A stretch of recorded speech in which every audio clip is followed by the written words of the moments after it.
Aviso, este programa contém imagens de violência. Recomenda-se precaução. Zumbis.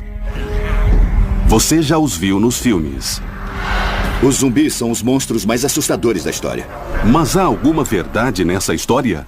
Toda cultura cria sua própria versão de zumbis. Eles seriam reais? Várias doenças ao longo da história produziam os mesmos comportamentos dos zumbis. Então a possibilidade existe. Você nunca enfrentaria um zumbi. Enfrentaria milhões ou milhares. Como sobreviveria? O que faria no dia a dia? Destrói completamente. A espinha do zumbi se parte ao meio. Você está pronto para um ataque de zumbis? Zumbis, uma história viva.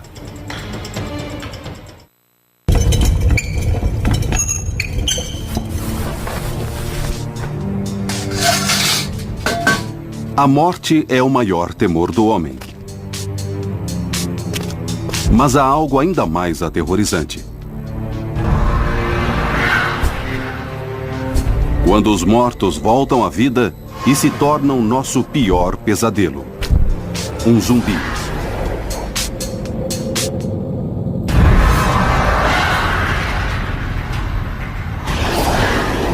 Todo tipo de característica humana some. Eles parecem humanos, mas não são quem costumavam ser. Eles são levados a comer carne humana e nunca ficam saciados. É como uma praga. Como se você fosse atacado por um enxame de insetos. Você está cercado por todos os lados e não há como escapar. Eles são tudo o que mais tememos. O que realmente assusta é que não é apenas um zumbi, é um grupo. Você não pode fugir e nem matar todos eles. A ideia de que o perseguem simplesmente é porque você tem um coração vivo. Isso é absolutamente aterrorizante. Os zumbis nos mostram uma realidade terrível, com a possibilidade não apenas de nossa própria morte, mas da morte de toda a civilização. Todos os outros monstros tentam destruir os seres humanos. Os zumbis vêm atrás de toda a raça humana.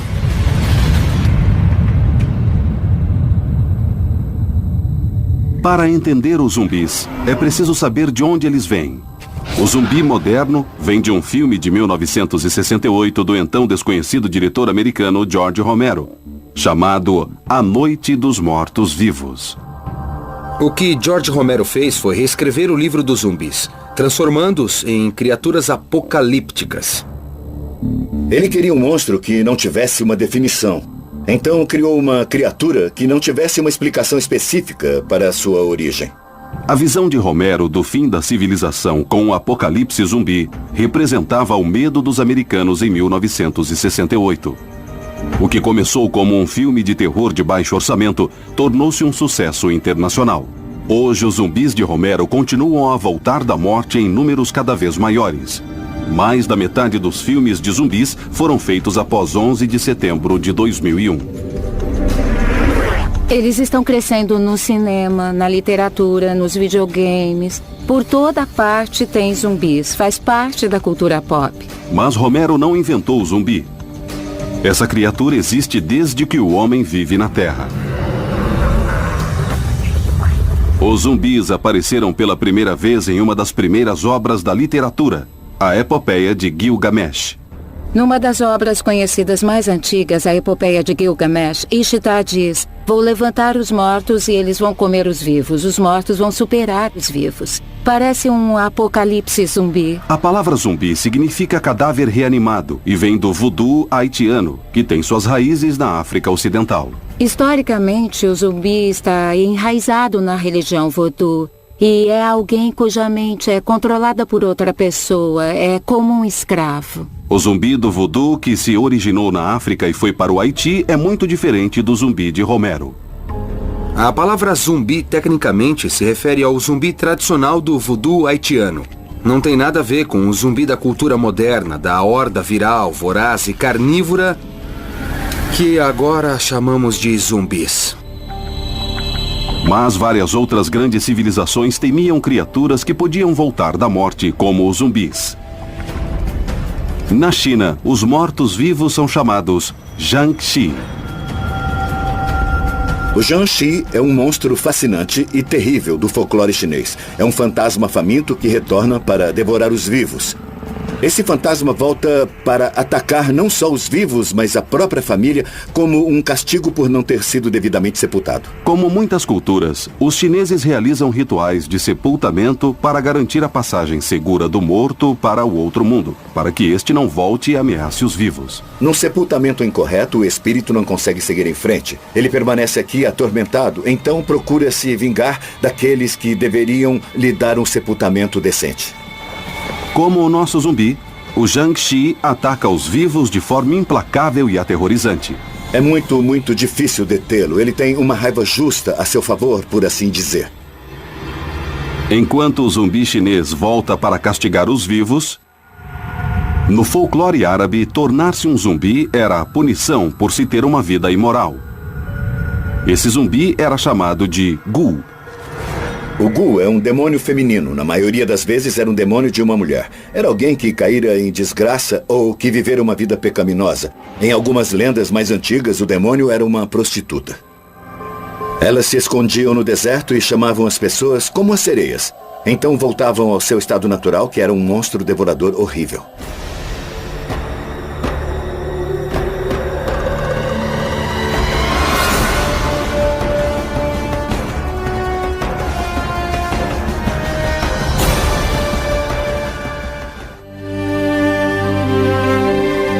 Era uma criatura tão convincente que a palavra Ghoul tornou-se o nome do zumbi de Romero em A Noite dos Mortos-Vivos. Mas o ancestral mais temível do zumbi veio da Escandinávia, um viking morto-vivo que tinha um apetite insaciável por carne humana, chamado Drogo. Os Drogors eram bem conhecidos na mitologia nórdica. Eram pessoas que voltavam da morte como máquinas implacáveis. E a única maneira de detê-los era atraí-los de volta ao chão de alguma forma. Eles mantinham um certo grau de inteligência, o que os tornava um pouco mais assustadores porque sabiam o que eram e se aproveitavam disso. A única coisa que poderia detê-lo seria um herói. E estamos falando de uma força sobre-humana. Então, um herói comum viraria um almoço para eles. O Drogor nórdico é o zumbi mais selvagem da história. Mas a criatura mais próxima de nosso zumbi moderno era o Retornado da Europa Ocidental. E o homem que documentou o Retornado foi um clérigo inglês do século XII chamado de William de Newburgh, o primeiro caçador de zumbi da história. Ele escreveu sobre espíritos que eram os mortos famintos que precisavam se alimentar dos vivos. Eles não deviam saber o motivo, nós não sabemos, mas William de Newburgh foi uma das primeiras pessoas a tentar entender a causa. Para William de Newburgh, os retornados não eram apenas uma lenda. Eram reais e queriam nos destruir. Ele escreveu: não seria fácil acreditar que cadáveres saem de seus túmulos, a menos que houvesse muitos casos confirmados por várias testemunhas. Na época, seus relatos foram importantes para a igreja porque eram uma tentativa de entender, identificar e eventualmente exterminar esses monstros que retornavam para atormentar os vivos.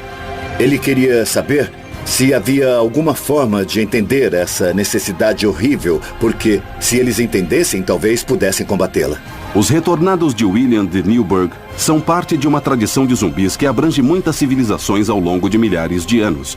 Mas eles estão de volta e agora nos aterrorizam mais do que nunca. Na história, quando as sociedades enfrentavam uma ameaça desconhecida e não sabiam como lidar com aquilo, a ideia de que os mortos voltavam para atacar os vivos se tornou muito popular. Muitos acreditam que a civilização está mais perto do que nunca do colapso total. Sentimos que o fim do mundo está chegando. Há tantos elementos surgindo em diversas partes, esperando para destruir toda a sociedade. Tem a guerra mundial contra o terror, o aquecimento global e também tem um colapso financeiro global. Desastres naturais, furacões, derretimento das calotas polares, tsunamis. Temos conflitos políticos de todo tipo, incluindo o terrorismo. Chegou um ponto em que, quando ligamos a TV, tudo o que nós vemos pode ser muito desastroso. Mas a questão é, a ameaça de um apocalipse zumbi é mesmo real? A paranoia é o centro do nosso medo de zumbis, o fato de que qualquer pessoa, a qualquer hora, em qualquer lugar, pode ser o inimigo. Mesmo que os zumbis não existam, o medo é de certa forma um contágio social. Depois de um certo ponto, quase não importa se os zumbis existem.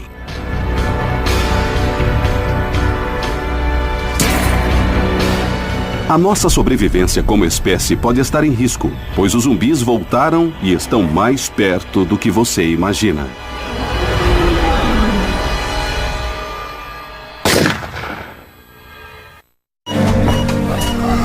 Para entender os zumbis, é preciso começar pelo final, com a morte.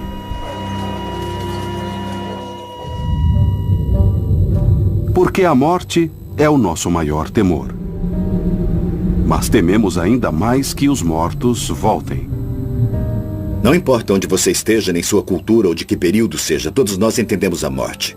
Todo mundo morre, todo mundo vai morrer e todos nós temos medo da morte. E nosso medo dos mortos é muito prático, porque os cadáveres são prejudiciais à saúde. O que acontece com os corpos depois que morrem não é nenhum mistério.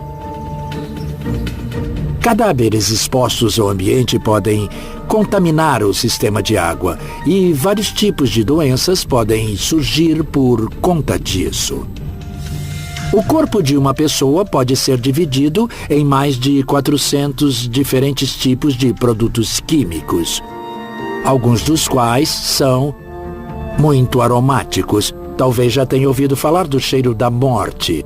É um cheiro que nunca se esquece. Dada a realidade grotesca dos cadáveres, os seres humanos aprenderam a se desfazer rapidamente de seus mortos. Um dos primeiros exemplos de enterro da história foi encontrado em Ponteneud Cave, no país de Gales, onde restos mortais foram sepultados há mais de 225 mil anos. Nós começamos a enterrar os mortos com um certo grau de cuidado, respeitando o fato de que estavam vivos e também respeitando o seu potencial como ameaça aos vivos. E essa foi a base da civilização. As civilizações desenvolveram rituais fúnebres para oferecer um tratamento adequado aos mortos e para garantir que não voltariam. Túmulos subterrâneos com um enterro em caixões fechados e lacrados eram uma forma de garantir que os mortos ficariam com os mortos e não voltariam para nós de uma forma que não gostaríamos. Em 2009, arqueólogos desenterraram na Irlanda os esqueletos de 2 homens que datam do século VIII. Mas eles não foram apenas enterrados. Foram encontrados com pedras em suas bocas. Arqueólogos especulam que tenham sido enterrados assim para impedi-los de se alimentar dos vivos. Em muitas crenças, costumavam colocar um tijolo na boca para evitar que o cadáver mordesse, pois impedi-lo de usar a sua principal arma era crucial. Ao longo da história, muitas culturas encararam seriamente a possibilidade dos mortos retornarem. Os gregos antigos acreditavam tanto que inventaram uma palavra para isso: machalismos. A antiga palavra grega machalismo significa mutilar o corpo para que ele não volte dos mortos. Às vezes removiam os órgãos internos, coração, fígado, cérebro, algo que impedia a função vital do corpo. Muitos desses rituais permaneceram e também foram passados de uma cultura para outra.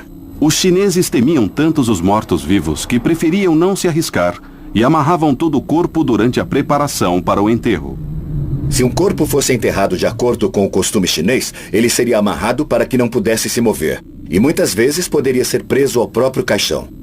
A ideia era trancá-lo no caixão que o acompanharia até o outro mundo. As amarras, se feitas corretamente, mantinham o corpo dentro do caixão e, se o menor erro fosse cometido, surgiria um monstro que só poderia ser detido por uma combinação de ritual, magia e força. Nas tradições nórdicas, em vez de amarrar o cadáver, foram criados rituais para confundir os mortos. Os nórdicos tinham um ritual onde o corpo era retirado da casa com os pés para frente. Assim, o corpo não poderia olhar para trás e reconhecer a casa de onde saíra.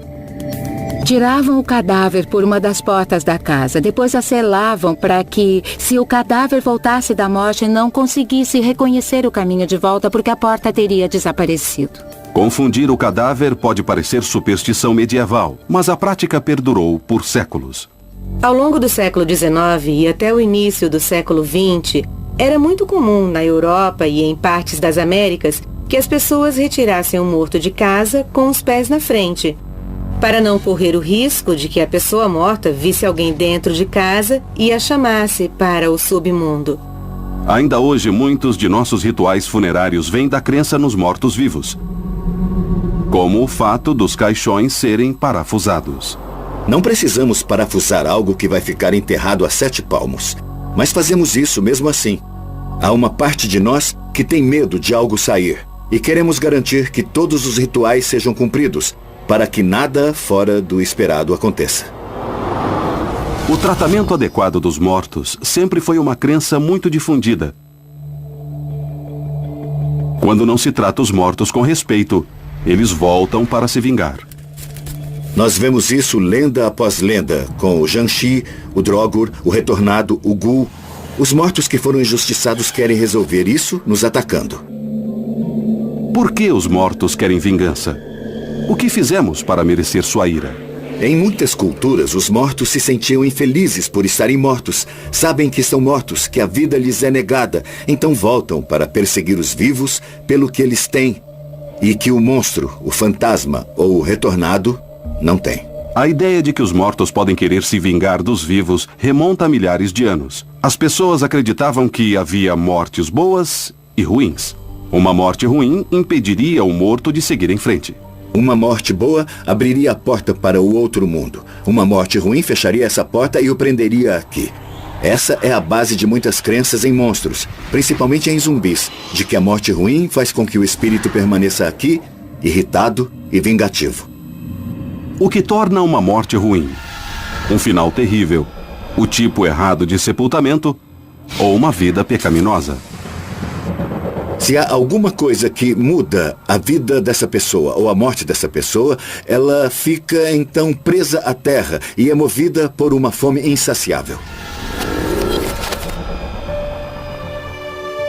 Atualmente, a maioria das pessoas não espera que cadáveres saiam da sepultura, mas uma das maiores religiões do mundo se baseia nessa ideia.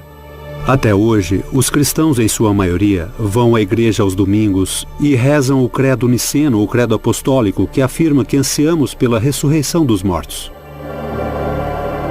Mas a ressurreição seria uma história de mortos-vivos? A ressurreição de Cristo simboliza a volta do mundo dos mortos de forma positiva. Pode-se dizer até que ele é o anti-zumbi. Ele volta do mundo dos mortos para trazer a vida. O ponto central do cristianismo é ressuscitar os mortos, mas para lhes dar a vida eterna. Enquanto o zumbi está lá para devorar os amigos, os parentes e os vizinhos. O zumbi é um paradigma perfeito de como seria a vida no inferno. Cristo oferece uma forma de sair do inferno e concede uma oportunidade de existir como um não-zumbi. A vida livre de pecado seria o segredo para evitar os mortos-vivos? E um dos maiores pecados da humanidade, o canibalismo, seria a chave para entender os zumbis? Após sair da sepultura, James! o zumbi só tem uma coisa em mente: James! buscar comida. Socorro! Alguém me ajude! O que aconteceu? Ele foi mordido. E só há uma opção no cardápio. Atenção, suspeito está ferido e acaba de deixar o hospital.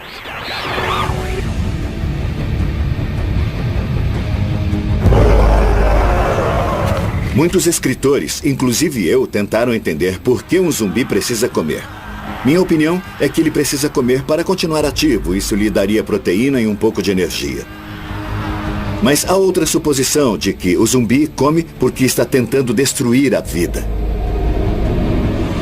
O zumbi moderno persegue os vivos para comê-los. O que permanece um mistério é por que a missão dos zumbis é caçar os seres humanos e devorar sua carne.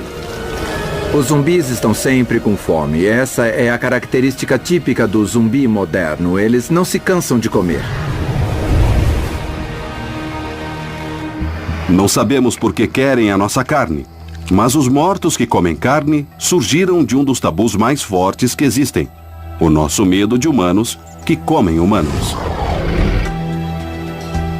O canibalismo é um problema para nós como pessoas, em parte porque é nojento e em parte porque nós temos medo e também pela ligação com as coisas sombrias que temos.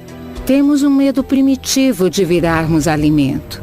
Independente da época em que vivemos, sempre houve a crença de que, não importa o que façamos, não devemos comer pessoas. Nós não temos os dentes caninos, nem as garras para destroçar uma pessoa de forma eficaz. Assim, no nível grotesco, tudo que temos são pessoas comendo pessoas. Há relatos de canibalismo ao longo de toda a história, incluindo os antigos mitos gregos. O deus todo-poderoso Cronos comeu seu filho primogênito para impedi-lo de tomar o trono.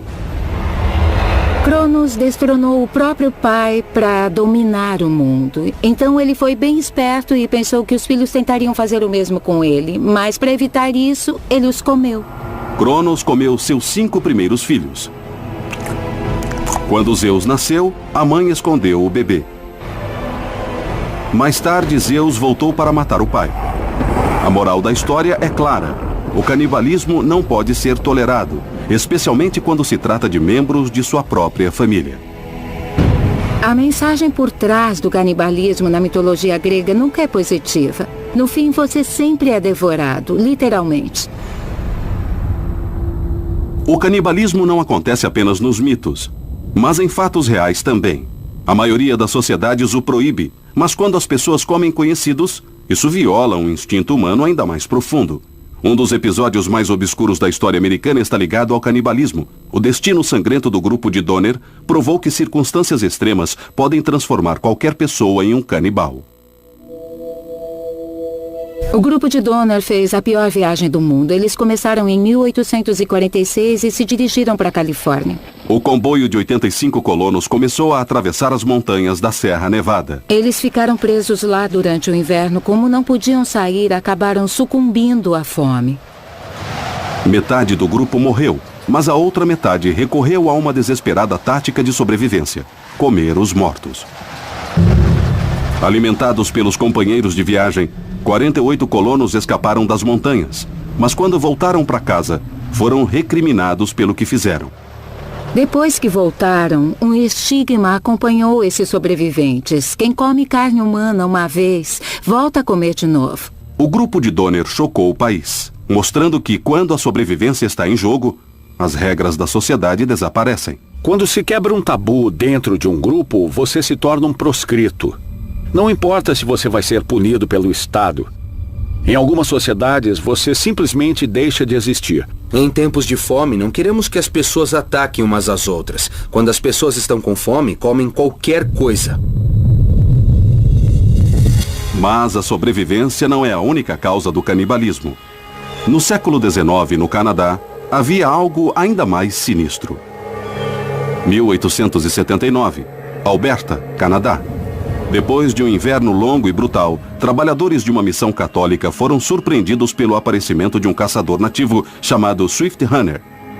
Ele alegou que a família havia morrido de fome, mas a polícia logo descobriu a verdade. O caçador matara e comera a esposa, os 6 filhos, a mãe e o irmão. Ao ser descoberto, Swift Hunter disse que havia sido possuído por um espírito chamado Wendigo.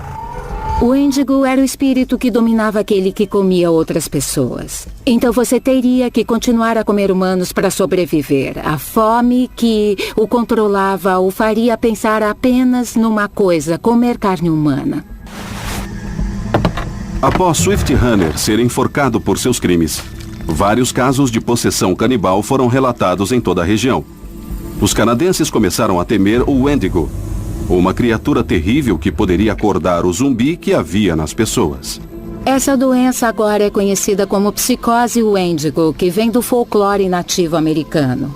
Não havia como deter o doente, ele continuaria a comer carne humana para sobreviver. Seria uma obsessão, como se fosse um zumbi e não tivesse mais controle sobre seus atos.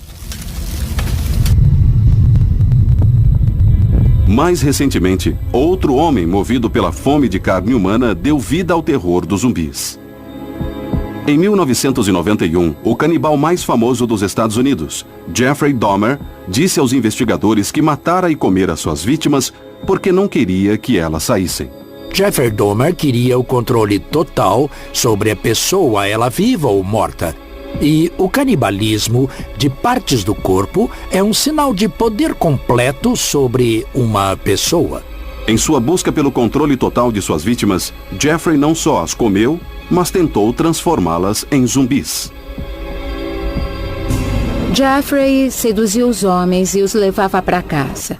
Depois ele furava seus crânios e jogava ácido lá dentro. O que ele estava tentando fazer era criar um zumbi. Criar alguém cuja mente ainda podia funcionar, mantendo as pessoas vivas, mas sem que tivessem nenhum poder de decisão. O fascínio de Jeffrey Dahmer vem de nosso medo do canibalismo, a maior das depravações. Mas comer humanos nem sempre foi um tabu. Sempre houveram exemplos de canibalismo na pré-história. Algumas culturas acreditam que não há melhor maneira de honrar o inimigo do que comer o seu coração. Outras culturas acreditam que não há melhor maneira de amaldiçoar o inimigo do que digerir o seu coração. O canibalismo é um fenômeno global, não é necessariamente um ato de maldade. Às vezes, as pessoas acreditam que é a forma de obter o poder, o conhecimento e também a linhagem da família do morto. Até hoje, o canibalismo ritual ainda ocorre em áreas isoladas de Papua Nova Guiné. Uma tradição envolve comer o cérebro de parentes falecidos. Mas na década de 50, essa prática levou ao surgimento de uma misteriosa epidemia. Certas tribos que praticavam o canibalismo desenvolveram uma doença chamada curo, que fazia com que bolsas de ar esponjosas se formassem no cérebro. As pessoas ficavam cada vez mais confusas, delirantes, às vezes perdiam a noção de realidade. Tudo isso parece corresponder aos zumbis que vemos hoje no cinema. Essa doença era chamada de curo.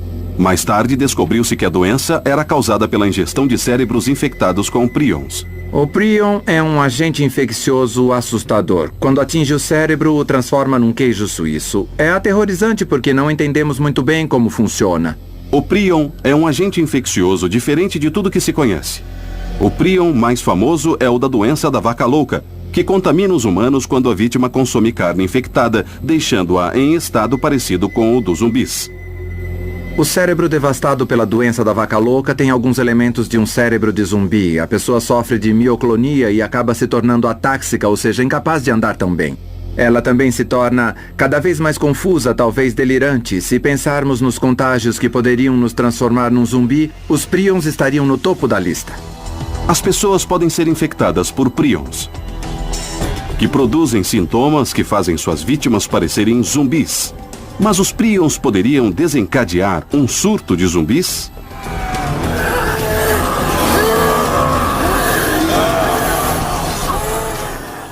Pelo que se sabe, todos os presos mortos retornaram à vida e... Não! Os zumbis querem nos comer. Mas eles também têm outra missão: nos infectar.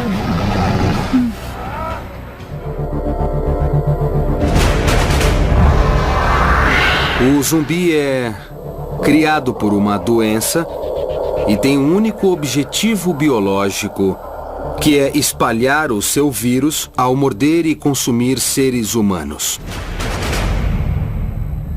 O propósito, o objetivo do zumbi é criar mais zumbis. Sair e infectar outras pessoas, é para isso que existem. Se espalha de pessoa para pessoa bem depressa. Às vezes uma mordida já transmite. Então é passado através da saliva. Às vezes é especificamente o sangue do zumbi, mas sempre se espalha rapidamente como uma doença ou uma praga. O surto de zumbis é fatal e incurável. Ataca indiscriminadamente e é o que mais tememos nessa doença. A doença caça sem distinção. Vai atacá-lo independente de quem você seja e nada vai detê-lo. Os filmes de zumbi jogam com esse medo, a ideia de que pode atacar qualquer um. Mesmo se tentarmos combater, se espalha. Porque se você matar uma pessoa infectada, ela volta como um zumbi. É uma ameaça crescente que não nos permite elaborar uma resposta adequada. Um apocalipse zumbi é terrível, não só porque é mortal para nós como indivíduos. O mais assustador é o que pode acontecer com a sociedade quando enfrentar a aniquilação total. Isso joga com a ideia de vizinho contra vizinho, de que não podemos confiar nas pessoas que nos cercam. Sua filha pode ser transformada em um zumbi a qualquer momento, ou te atacar para se salvar durante um grande surto de zumbis. Os aspectos psicológicos do surto de zumbis podem ser mais prejudiciais do que os efeitos do contágio direto. Você lutaria contra algo que parece ser seu parente, mas que não é mais. Essa pessoa seria apenas uma manifestação ambulante do vírus e, por não ser tratável, precisaria matá-la. As pragas destroem os laços da sociedade e reduzem nossa humanidade. Não apenas matam pessoas, mas derrubam civilizações. O assustador nas pragas não é só que nos matam, mas somos impotentes contra elas. As pragas causam pânico, todo mundo vira um contra o outro. Você não pode confiar em ninguém quando a base da sociedade se desmorona.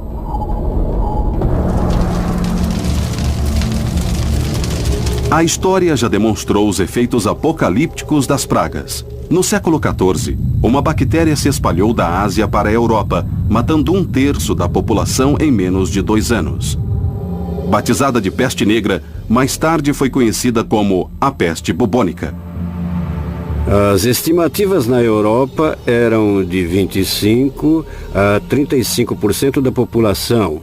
Pesquisas mais recentes falam de 40%, 45% até 50%. A mortalidade demográfica foi imensa. Para os sobreviventes, a morte por peste negra parecia o apocalipse. Se definirmos o apocalipse como um evento terrível, algo que destrói a sociedade e os componentes básicos da infraestrutura social, como lei, ordem, governo, os sobreviventes veriam basicamente um cenário apocalíptico. Sem uma explicação científica, ninguém sabia por que as pessoas estavam morrendo, e não havia cura. Todos estavam impotentes para impedir a própria morte. Atravessou fronteiras, mudou-se de país para país e era quase impossível de deter. Os sobreviventes tentaram explicar a devastação como um castigo divino. As pessoas tinham todo tipo de teoria sobre o que causava a peste negra. E tudo girava em torno do sobrenatural. E como era uma sociedade bastante religiosa, devia ser a ira de Deus. Recorreram ao arrependimento, mas suas preces ficaram sem resposta. No ano 1400, a população mundial diminuíra em 100 milhões. Como um apocalipse zumbi, a peste negra era incompreensível e sua destruição era absoluta. Se você quiser um bom exemplo de como seria um apocalipse zumbi, uma boa referência é a peste negra. As pragas não são assustadoras apenas porque podem nos matar, mas também pelos transtornos que causam, pois podem desintegrar toda a atmosfera cultural. Em 1918, surgiu uma praga ainda mais mortal que se espalhou pelo mundo todo, matando cerca de 50 milhões de pessoas em menos de 3 anos. Foi chamada de gripe espanhola. Era a primeira aparição do temido vírus H1N1. Provavelmente matou mais pessoas em um curto período de tempo do que qualquer outro surto, incluindo a peste bubônica. Matou mais soldados americanos na Primeira Guerra Mundial do que os próprios combates. A pandemia de gripe de 1918 foi especialmente apavorante porque, ao contrário da maioria das doenças, não atacava os mais fracos. O peculiar nesta versão da gripe foi o impacto sobre as pessoas no auge de suas vidas. Normalmente, os surtos de gripe afetam as crianças muito novas e os idosos que estão mais suscetíveis. Mas neste caso em particular, os jovens foram afetados em grande número. Novamente, uma praga misteriosa devorava as pessoas e as sociedades em grande escala. Mas a gripe não foi a única responsável. O mundo, cada vez mais global, ajudou a doença a se espalhar rapidamente. Houve uma espécie de ocasião perfeita no início do século XX. Tínhamos acabado de terminar a Primeira Guerra Mundial e a infraestrutura das sociedades desenvolvidas havia sido destruída. Ao mesmo tempo, muitas pessoas viajavam ao redor do mundo mais facilmente do que nunca. Todas essas coisas se combinaram e a gripe espanhola basicamente se aproveitou disso. Além de derrubar tudo o que se sabia sobre medicina, o fato de ser apenas uma gripe foi tão assustador porque foi subestimada. Inicialmente, as pessoas diziam: é uma gripe, não vai matar ninguém. A gente não precisa alertar o governo nem declarar estado de emergência por causa de uma gripe, por favor. Acho que muitas pessoas reagiram da mesma forma a um surto de zumbis. A pandemia de gripe espanhola nos mostra como poderia ser um apocalipse zumbi. Fique tranquilo. Em sua primeira resposta aos zumbis, os governos vão estragar tudo. Provavelmente vão tentar tranquilizar o público, porque o que os governos mais temem é o pânico social. Assim que deixarmos de acreditar nas instituições governamentais, a confiança do público vai diminuir e cenários pós-apocalípticos começarão a aparecer possíveis. Como em um apocalipse zumbi, a gripe espanhola devastou populações inteiras, porque as pessoas não podiam imaginar nem enfrentar a possibilidade de extinção. E o que é pior, em tempos de negação, as pandemias podem se transformar rapidamente em pânico. Em todos os casos de pragas, há um estágio de negação, que então se transforma em pânico em massa. Com as pragas que sofremos no passado, sempre houve uma sensação de pânico ou incerteza. Em grande parte porque as pessoas não sabiam a causa daquilo. E até saberem qual era, havia várias teorias malucas de conspiração. Outras potenciais pandemias nos fizeram temer um apocalipse global. A SARS, a doença da vaca louca, o vírus do Nilo Ocidental. Todas menos perigosas do que se temia inicialmente e que ajudaram a nos preparar para o próximo e talvez mais aterrorizante surto. Houve o vírus do Nilo Ocidental, o H1N1, o vírus da SARS, a doença da vaca louca, tudo isso surgiu aparentemente do nada. Chamaram muita atenção e por causa disso aprendemos a reconhecer os primeiros sinais de alerta e distingui-los de todas as outras coisas que deixam as pessoas doentes. E isso é essencial para o reconhecimento inicial de um surto de zumbis. Os cientistas começaram a usar o modelo de um surto de zumbi para estudar as pandemias, e suas conclusões não são exatamente reconfortantes. Um grupo de biomatemáticos da Universidade Carleton, no Canadá, que estuda pandemias, criou um modelo de programação linear para ver o que aconteceria se de fato houvesse zumbis. E a conclusão foi bem extrema. A menos que os zumbis fossem eliminados num estágio inicial de desenvolvimento, a civilização humana como a conhecemos seria exterminada. A ciência pode nos salvar? Quando se trata de doenças, parece ser nossa melhor esperança. Mas e se a ciência não for o suficiente? Um zumbi é fácil de ser derrotado. O problema é que raramente estão sozinhos. Eles se movem em hordas.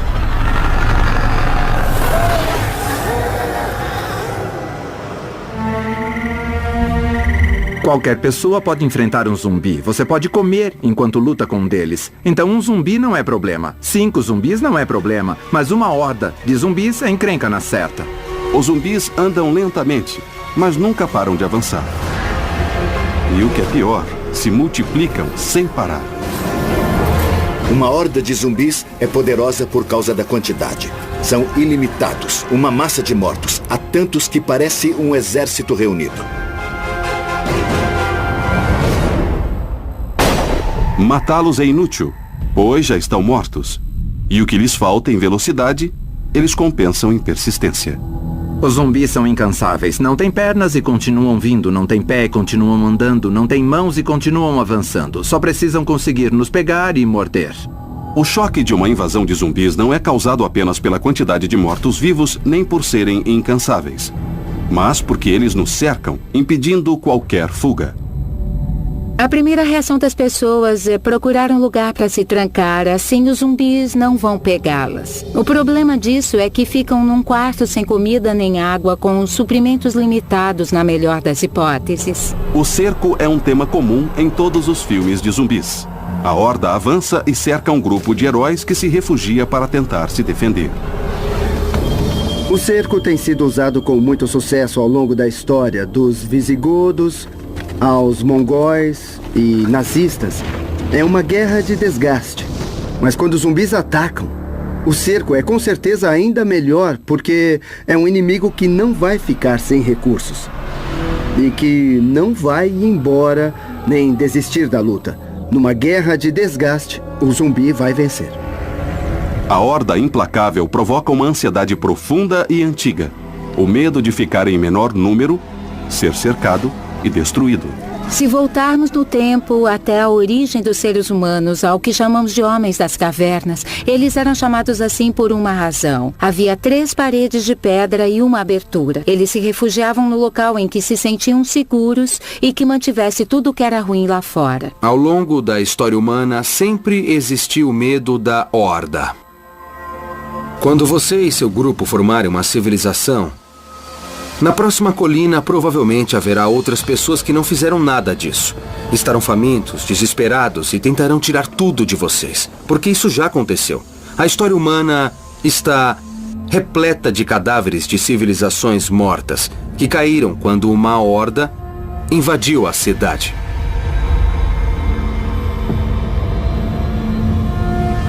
Um dos exemplos mais famosos de uma horda destrutiva surgiu em Roma no século V. Por quase 1000 anos, Roma foi o centro do império mais poderoso da Terra. Mas, de repente, os visigodos surgiram do norte. Era uma tribo selvagem que invadiu a cidade incansavelmente. Os romanos ficaram aterrorizados com os visigodos. De repente estavam cercados por esses bárbaros selvagens que estavam prestes a invadir seus locais mais sagrados e saquear a cidade. Era o fim da civilização que conheciam. Em 2 anos, os visigodos conseguiram controlar Roma. A cidade eterna não existia mais.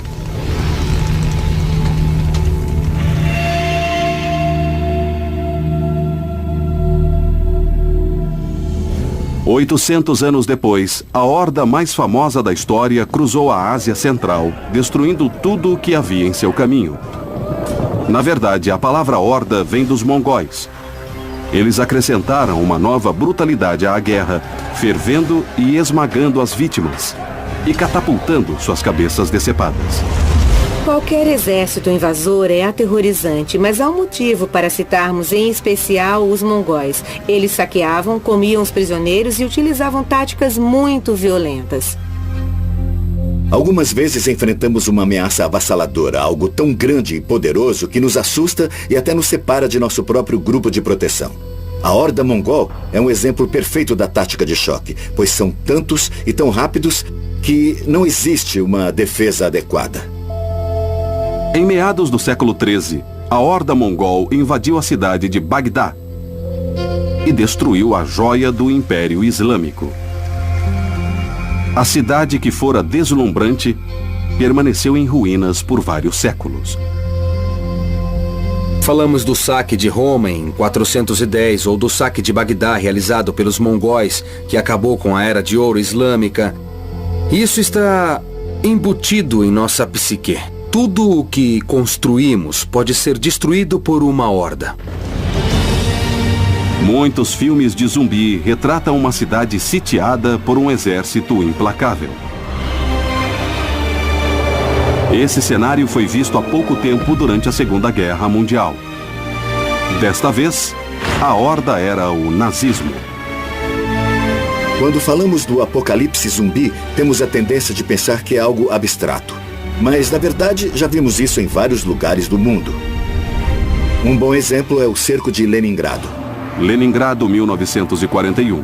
Milhares de soldados nazistas cercaram a capital cultural soviética, provocando um dos mais longos e mortais cercos da história.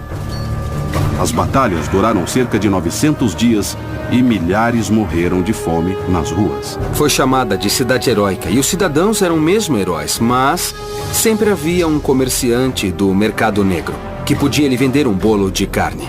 Nunca admitiram que houve canibalismo em Leningrado e nunca ninguém perguntou de onde vinha a carne. Todos estavam em guerra.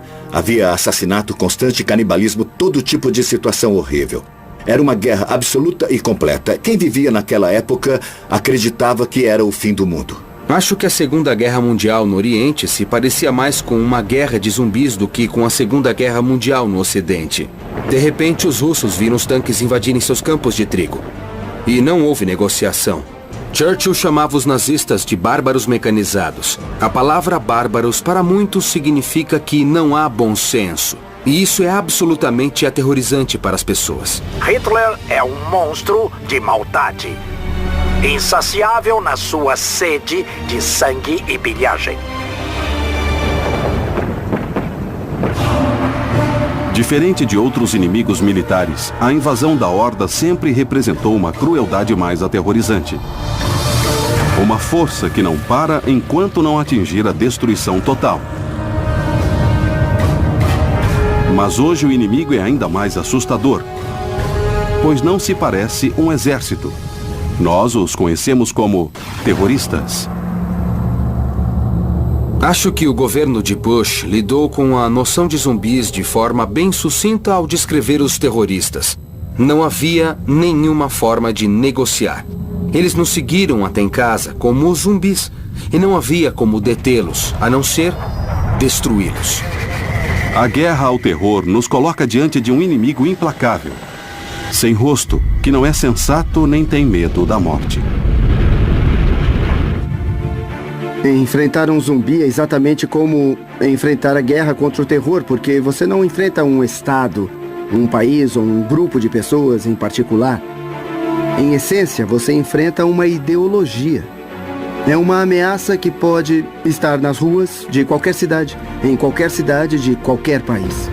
Ainda estamos na guerra ao terror, mas isso nos prepara para o apocalipse zumbi? Quanto mais forte a nossa cultura fica, mais poderosos somos e mais acreditamos que não há nada grande o suficiente para nos destruir. Uma horda de zumbis poderia muito bem fazer isso. E quando nos dermos conta de que eles existem mesmo, só de vê-los nós ficaríamos tão chocados que nosso espírito ficaria abalado e desistiríamos ali mesmo. Ao contrário dos exércitos, o cerco de zumbis não viria só de outro país. Poderia começar dentro de sua própria comunidade, até mesmo em sua própria casa. Mas o mais assustador é que o zumbi pode ser um monstro criado por nós.